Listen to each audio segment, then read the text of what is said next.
Hello les amis, aujourd'hui je vais vous montrer comment faire un tuteur en sphaigne pour vos plantes. Donc pour ça il vous faudra de la sphaigne, un bol avec de l'eau, du fil de fer, moi je l'ai choisi coloré mais même du fil pour jardiner ça marche très très bien. Et un tuteur de moyenne taille ou de grande taille selon la plante que vous voulez faire tenir. Voilà, on va commencer.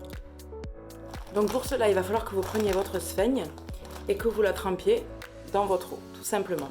Si vous la travaillez sèche, ça va être beaucoup plus compliqué à appliquer sur le tuteur en fait, tout simplement. Ça va s'émietter et ça va pas bien tenir. Et puis au moins, ce sera déjà humide et ça permettra d'apporter de l'humidité à votre plante une fois que vous l'aurez attachée. Donc moi j'en mets à peu près une bonne quantité, quitte à en remettre par la suite. Voilà, donc je la mets dans mon eau. C'est pas sale, c'est de la mousse. Hein, donc, on l'imprègne bien. Et ensuite, on presse.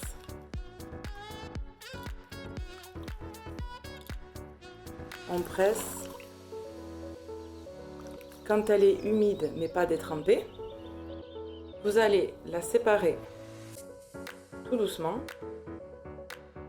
et la mettre sur la table ou sur un torchon si vous bossez par terre comme moi. Donc là, vous devez vous retrouver avec ça. Et maintenant, je vais vous montrer comment vous faites pour enrouler votre fil de fer et votre sphaigne sur votre tuteur. Donc vous prenez votre tuteur, une des deux bases, peu importe. Vous prenez votre sphaigne, vous faites un petit boudin comme ça, pas plus grand. Hein, et vous allez enrouler tout doucement, en prenant bien soin qu'il y en ait sur tout le pourtour, votre sphaigne. Ça sera en plusieurs parties, bien évidemment. Une fois que vous avez entouré votre sphaigne bien autour de votre tuteur, vous prenez votre fil de fer. Alors moi je le laisse en entier, je ne découpe pas une taille spéciale parce que je vais l'enrouler tout autour. Ça se voit pas par la suite et puis même si ça se voyait, j'ai pris du doré donc vous prenez le bout, vous le calez avec votre pouce, calez et vous faites un demi-tour sur lui-même. Et vous en faites deux au même endroit. Comme ça va bien se serrer. Voyez ? Ensuite, vous tenez toujours la sphaigne humide et vous faites un tour supplémentaire, mais légèrement plus bas. Voilà.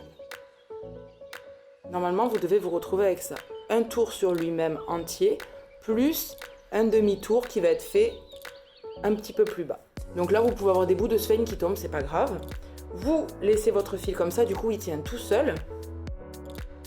Vous reprenez de la sphaigne que vous avez fait vos petits boudins là, hop, et toujours pareil, vous enroulez en fait, vous enroulez pour qu'il n'y ait juste pas de vide, voilà. Et là, de suite, hop, vous faites un tour supplémentaire un petit peu plus bas, hop, toujours pareil. On reprend de la sphaigne, on applique sur le pourtour du tuteur, suffisamment pour combler à chaque fois, on va dire 2 à 3 cm. Si vous ne le sentez pas, vous faites que 2 cm, c'est vraiment pas grave. Et on refait un tour. On descend à mesure en fait avec le fil de fer. Moi ce que je fais, c'est que je cale toujours mon pouce sur l'arrivée du fil de fer, comme ça je suis tranquille. Et on fait ça tout du long.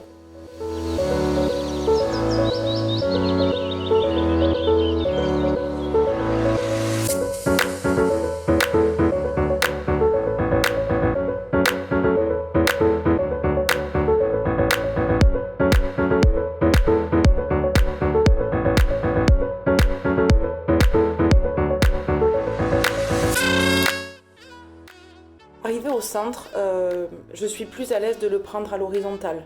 Après vous faites comme vous voulez, mais du coup moi je travaille uniquement à l'horizontale. Si vous êtes plus à l'aise aussi dès le début, faites vraiment comme vous le sentez, ça marchera aussi. Quand vous arrivez vers ici, moi je laisse cette partie-là sans sphaigne en fait, puisque je vais la planter à l'intérieur. Même s'il y en avait un petit peu qui devait rentrer dans la terre, c'est vraiment pas un problème. Donc maintenant on va regarder comment finir notre tuteur, parce que tout ça pour rien ce serait dommage. Donc, très simple, avec moi ce sera toujours simple, je n'aime pas quand c'est compliqué. Donc, hop, on fait un demi-tour, un tour sur lui-même en fait, comme au début. Et on fait 1, 2, 3, 4. Et on termine en fait sur le bois. Moi, ce que je fais, quand je fais pas des nœuds, mais ce que je fais, c'est qu'arrivé au bois, je fais au moins 2 ou 3 tours sur le bois.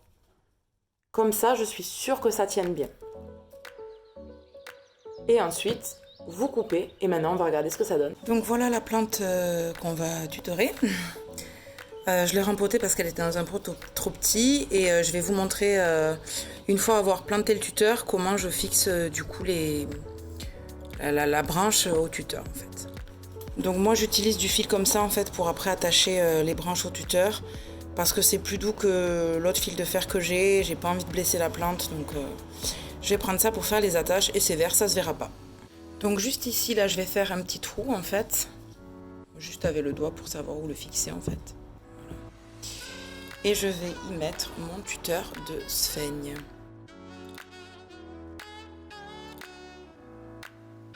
Et j'enfonce tout simplement jusqu'à l'entrée de la sphaigne.